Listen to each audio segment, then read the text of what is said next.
Hey everyone, and welcome back to the channel. Today, we re-diving deep into the world of reptiles to talk about a creature that holds a truly terrifying title, the most venomous snake in the entire world. I'm talking about the Inland Taipan. Now, when you hear most venomous, you might picture a huge, aggressive monster. But the reality of this snake is far more fascinating and complex. We're going to explore what makes its venom so incredibly potent, why it's responsible for so few human deaths, and uncover the secrets of its life in the harsh Australian outback. This is a story of extreme danger, surprising shyness, and a creature that perfectly embodies the idea that looks can be deceiving. So, if you're ready to learn about the undisputed king of venom, stick around. Let's get started. First things first, what exactly is the Inland Taipan? Also known by the rather intimidating nickname, the fierce snake. This species, scientifically named Oxyuranus microlepidotus, is native to the semi-arid regions of central East Australia. Think remote, sun-baked deserts and floodplains, places where most people would never venture.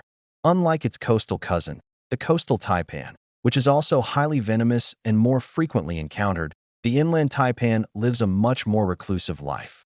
Physically, it's not particularly imposing. An adult inland taipan typically grows to about 1.8 meters, or just under 6 feet, though larger specimens have been recorded. Its coloration is perfectly adapted to its environment, ranging from a dark tan to a brownish light green, often changing seasonally. In winter, it becomes darker to absorb more heat from the sun, and in summer, it lightens up to avoid overheating. This camouflage makes it incredibly difficult to spot against the cracked earth and sparse vegetation of its habitat. But it's not its size or appearance that makes this snake legendary. It's what's inside its fangs. The venom of the inland taipan is, without exaggeration, on a completely different level from any other snake on the planet. Scientists have studied it extensively, and the results are just staggering. So, let's talk about the venom itself. Just how potent is it?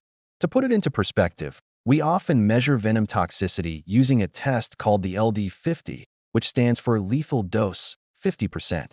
This test determines the dose required to kill half of a tested population of lab mice. The lower the LD50 value, the more toxic the venom.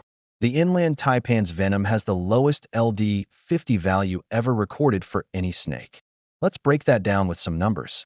A single bite from an inland taipan can deliver a venom yield of up to 110 milligrams. But here's the truly mind-blowing part. It's estimated that just a tiny fraction of that amount is enough to kill a human.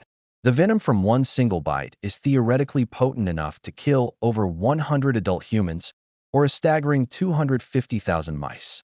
That's more than 250,000 mice from one bite. No other snake on Earth even comes close to this level of toxicity. The venom itself is a complex cocktail of powerful toxins, primarily neurotoxins, which attack the nervous system. But it doesn't stop there. It also contains procoagulants, which affect blood clotting. This combination is devastatingly effective. When someone is bitten, the neurotoxins rapidly begin to shut down the body's communication lines, leading to progressive paralysis. This starts with drooping eyelids and difficulty speaking, but quickly progresses to paralysis of the respiratory muscles, causing suffocation. At the same time, the procoagulants in the venom cause the blood to clot within the blood vessels, leading to what's known as consumptive coagulopathy. This process uses up all the clotting factors, paradoxically leading to uncontrolled internal and external bleeding. Victims can also experience severe headaches, nausea, vomiting, and kidney failure. It's a multi-pronged attack on the body's most critical systems, designed to be incredibly fast-acting. Now for the big question. If this snake is so unbelievably dangerous, why have you probably never heard of anyone being bitten by one? Why isn't it a major public health crisis in Australia? This is where the story takes a surprising turn. Despite its fierce snake nickname and its deadly venom, the inland taipan is actually an incredibly shy, placid, and non-aggressive creature. It's the ultimate paradox. The primary reason for the low number of bites is its remote habitat. The inland taipan lives in some of the most sparsely populated areas of Australia. It prefers the deep cracks in the dry, clay-like soil of the floodplains, where it can escape the extreme heat and potential predators. It doesn't live near cities, farms, or even small rural villages. The chances of a person simply stumbling upon one are astronomically low.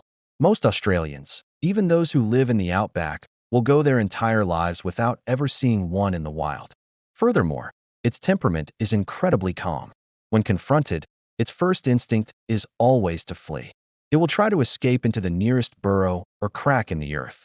It only bites as a last resort, when it feels cornered and threatened. Even then, it will often give a warning display first, raising its forebody in a tight S shape to signal its intent. The nickname fierce snake doesn't come from its temperament towards humans, but rather from the ferocious efficiency of its venom when hunting its prey. The few recorded bites have almost exclusively involved herpetologists, snake handlers, or researchers who were actively seeking out and handling the snakes. For the average person, the inland taipan poses virtually no threat. So if it's not hunting humans, what does it eat? The inland taipan's diet consists almost exclusively of small to medium-sized mammals, with its primary prey being the long-haired rat, also known as the plains rat. The population of these rats can fluctuate dramatically in the Australian outback, experiencing massive booms after periods of rain. The inland taipan's life cycle is closely tied to this prey. When the rats are abundant, the snakes thrive. Its hunting strategy is a showcase of brutal efficiency, perfectly tailored to its environment and prey. Unlike some snakes that bite and release, waiting for their prey to succumb to the venom, the inland taipan can afford to let its meal run off and get lost in the complex network of burrows. So, when it strikes, it does so with incredible speed and precision. It will often deliver multiple bites in a single, rapid attack, injecting a massive dose of its super potent venom. This ensures the prey dies almost instantly, often without moving more than a few feet.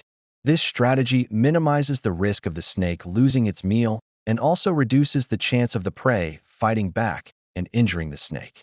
It's a perfect example of evolution creating a highly specialized and effective predator. Now, let's consider the terrifying hypothetical. What happens if a human is bitten? While it's extremely rare, it has happened. The first documented victim was a herpetologist in 1983. Thanks to immediate medical attention and the availability of anti-venom, he survived. Without treatment, a bite from an inland taipan is a medical emergency of the highest order. The rapid onset of symptoms means there is very little time. Paralysis can begin within minutes, and without anti-venom, death can occur in as little as 30 to 45 minutes, making it one of the fastest-acting venoms in the world. The cause of death is typically respiratory failure due to paralysis. Fortunately, there is a specific anti-venom for taipan bites that is highly effective if administered quickly. The standard procedure for a suspected bite in Australia involves immediate application of a pressure immobilization bandage to slow the spread of venom through the lymphatic system, keeping the victim as still as possible and getting them to a hospital immediately. Because of the snake's remote location, this often involves the Royal Flying Doctor Service. The rarity of bites means that hospitals in the region keep the antivenom on hand, but it's rarely used.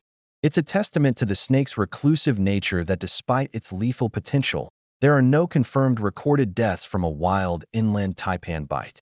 All known bite victims, who were mostly professionals handling the snakes, have survived due to prompt medical treatment.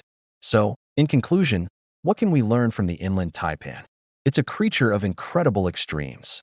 It possesses the most toxic venom of any snake on Earth, a weapon of unparalleled lethality.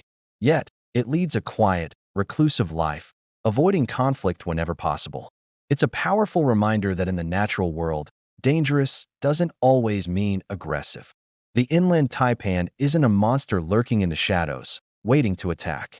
It's a highly specialized survivor, perfectly adapted to one of the world's harshest environments. Its story teaches us about the difference between potential and behavior, and that sometimes the deadliest creatures are the ones we misunderstand the most.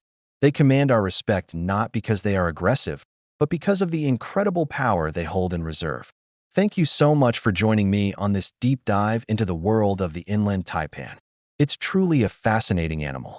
If you enjoyed this video and learned something new, please give it a thumbs up and consider subscribing to the channel for more content about the amazing and sometimes scary world of nature. As always, stay curious, stay safe, and I'll see you in the next video.